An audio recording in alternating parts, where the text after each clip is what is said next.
Bonjour à tous, bonjour Richard Ferrand. Bonjour. Député du Finistère et président du groupe La République En Marche à l'Assemblée nationale. Alors parlons bien évidemment, bien sûr, d'abord de l'ouragan Irma qui a frappé, dévasté Saint-Martin et Saint-Barthélemy. Hier soir, Emmanuel Macron s'est exprimé depuis la cellule de crise mise en place place Beauvau. Le bilan sera dur et cruel. Nous aurons à déplorer des victimes. La ministre des Outre-mer est arrivée en Guadeloupe ce matin. Elle s'est exprimée il y a quelques minutes. Elle ne donne pas de nouveau bilan, mais on parle d'au moins 7 morts. Ce matin, est-ce que vous en savez plus, Richard Ferrand? Non, la ministre est sur le terrain.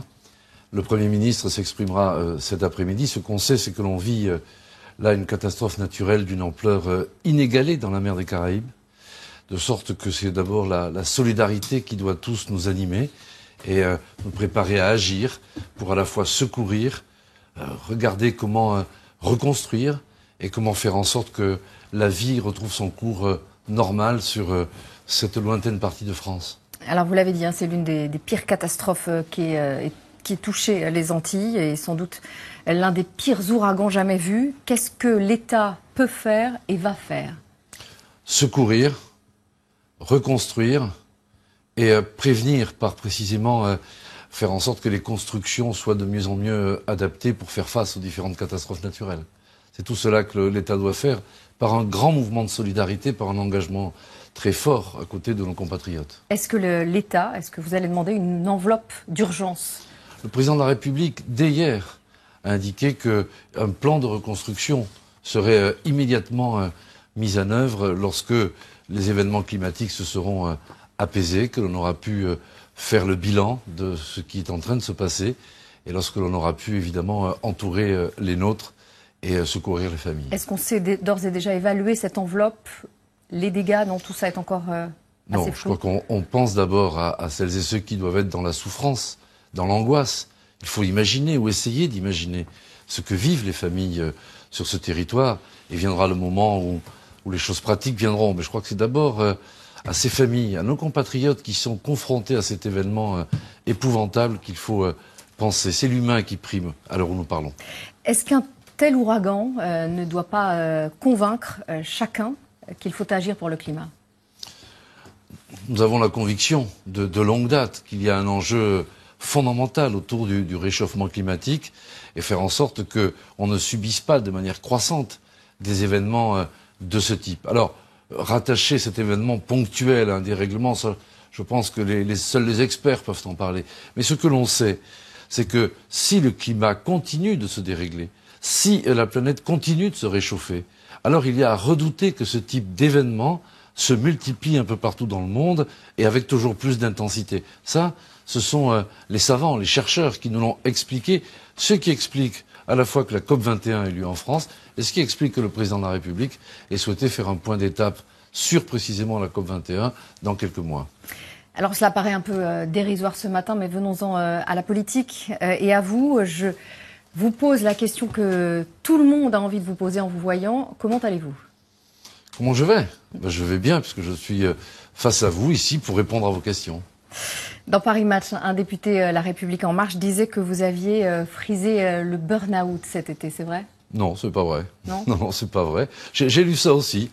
Que voulez-vous, quand on travaille beaucoup, peut-être qu'on a parfois l'air fatigué, je ne sais pas, mais je n'ai pas frisé le burn-out. Alors j'allais vous demander justement si ce burn-out frisé était de devoir gérer, était dû à la gestion des nouveaux parlementaires La République En Marche ou à devoir accepter l'idée de quitter le gouvernement d'Emmanuel Macron. Non, vous savez, moi je ne m'engage que quand j'ai envie de faire les choses. On ne fait bien que ce qu'on a envie de faire. Lorsque le président de la République m'a suggéré d'être candidat pour présider ce groupe immense de 314 députés, dont 90% vivent là leur premier mandat, je percevais évidemment le côté extrêmement exaltant de la tâche, au fond.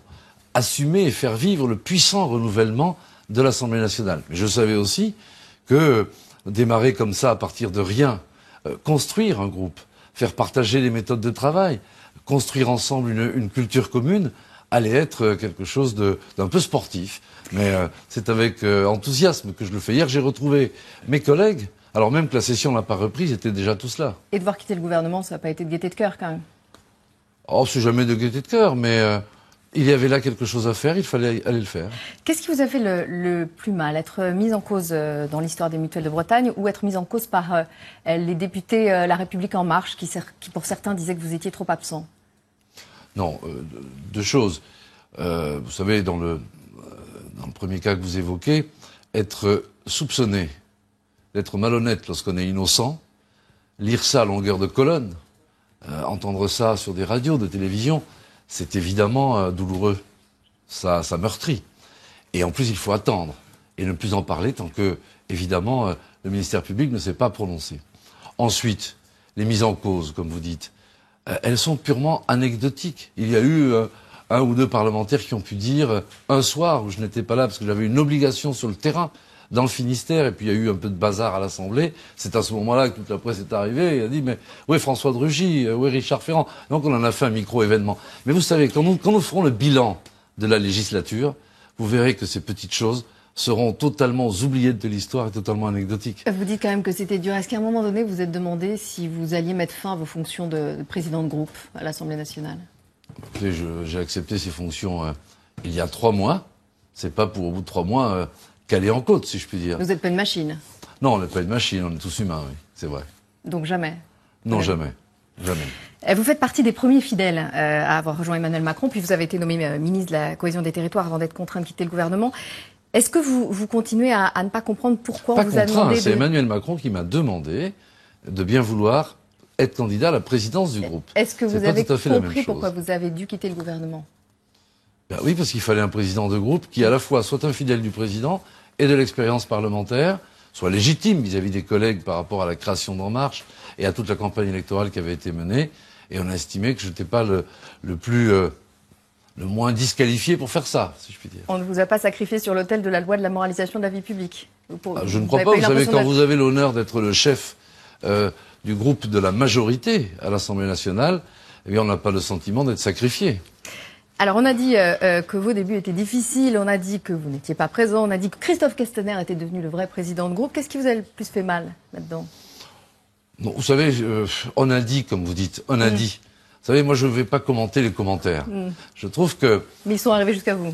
Bah oui, il m'arrive de lire la presse parfois, même si de moins en moins. Mais on a dit, on commente, on bavarde. Non. Ce qui est essentiel, c'est qu'on travaille. Que ce groupe porte une énergie formidable, avec un renouvellement fondamental, avec des Françaises et des Français qui viennent de tous les horizons professionnels, et y compris politiques, qui incarnent ce que nous voulions avec Emmanuel Macron. Le déplacement des clivages, faire en sorte que notre groupe ressemble à la France et ne soit pas simplement un endroit où il n'y a que des professionnels de la politique. Cela, nous l'avons fait. Et alors maintenant, les observateurs, il ferait bien de se remettre eux en cause.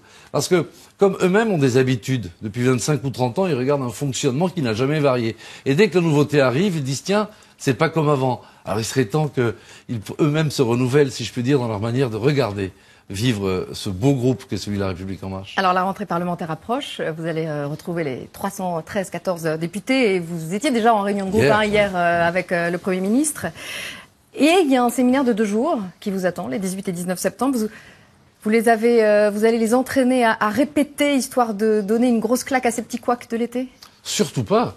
Surtout pas. Il faut que les collègues gardent précisément ce qu'ils sont, c'est-à-dire leur implication dans la vie sur le terrain, leur expérience professionnelle, associative ou autre, et surtout qu'ils ne se mettent pas à parler comme les vieux politicards, qu'ils gardent cette fraîcheur, cette sincérité, cette capacité à faire remonter du terrain les préoccupations des Françaises et des Français. Vous redoutez l'opposition très intense de Jean-Luc Mélenchon, de la France Insoumise, et de l'autre côté du Front National? Non, je ne redoute pas, parce que ce sont des postures bruyantes. Bon, alors forcément, ça crée de l'agitation. Non, ce qu'il faut, c'est tracer le chemin, c'est marcher notre chemin. Nous mettons en œuvre.